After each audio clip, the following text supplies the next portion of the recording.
Hello, and it's time to take a look at one of the new enhancements in Enterprise 2013, and that is the ability to track inventory across not just inventory sites as it's been since 2011 Enterprise, but also sublocations or row shelves and bin locations within each inventory site. Go to the Edit Preferences. This is in Items in Inventory you must have Advanced Inventory purchased, turned on. Click on the Advanced Inventory settings, and notice, I have multiple sites enabled, which I've been able to do since Enterprise 11, but now I can track locations within inventory sites, row, shelf, or bin. Once that is turned on, I can also go to the List menu, Inventory Site List, and it kind of looks like you're a little bit like, parent-child relationship. I have two main warehouses, one in Plano, one in Dallas, and then of course I have a shop floor or a store floor, and then I have several different row shelves or bins or aisles within the Plano warehouse. When you turn this on, all the items are assigned to the unassigned row, shelf, or bin at the warehouse location, and you can transfer them to these sub-locations. Now, there used to be a cap of 250 sites. That's no more. You can have up to 1,000,000. So really, this is very scalable now. Important to note. Under the inventory menu, well, let's first take a look at the sales order I have. Just for example, I have this sales order. Guy came in and he's buying, some things for a couple doors, brass hinges, standard doorknob, etc. And he's actually going to purchase it from the Dallas warehouse at the store.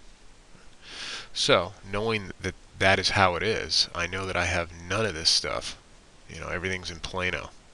So, I need to do some transferring once I've received it in. So I can go to the transfer window, and I'm going to go ahead and choose, Plano. I'm going to send it to Dallas. Right now, within that, I'm going to select these items here. So I have hinges, standard, doorknobs, and the two doors. And within the actual bin, we have many in the row. You can see where they are, and if you don't see them there, you can click the Show All. Row, shelf, bin tracking, aisle, and then of course row 3. So I can move, I'll move, I don't know, 100 and 100, 100, and we'll do 20 and 20. And again, you can see, where they are just by clicking that little icon. So a lot of information just from the one screen now, and it's going to warehouse in Dallas to the store bin. If you don't see the one there, you can click Show All, and it'll show all the row shelves or bins at the particular location. You can add one there too. So I'm going to go ahead and click Save and Close. And now if I look at, say, a quantity on hand by site and refresh it, you can see where they are. In Dallas now I have many of these at the store.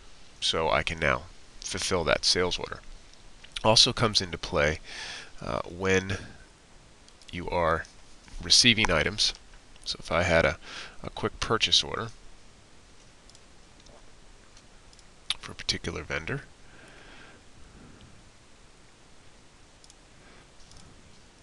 and we'll just do cabinet pulls, and the location is, I'm going to bring it to Plano, so you got to choose the shipping address, and then location becomes active, and I'll bring it into receiving, and we'll bring in just say 1. Save and close. When I go ahead to receive this, go to my vendor here,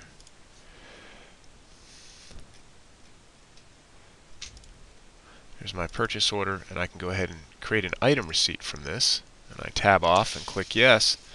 There's my purchase order right there, and go ahead and click OK. Notice the location is receiving. I can also choose a stock list and view that. That's a new report, as well as on the sales order itself. I have a sorted pick list to show where it is in the location where I want to pick it to sell it. And of course I can fill the sales order. A couple of the reports of note with row, shelf, and bin tracking on the reports menu. Inventory, you have an items by bin location as well. So, and even from the inventory center, stock status by site, inventory valuation by site, you have the ability to, sort by these multiple sites to run your report, to know where your products are at the sublocations at the main warehouse. Thank you.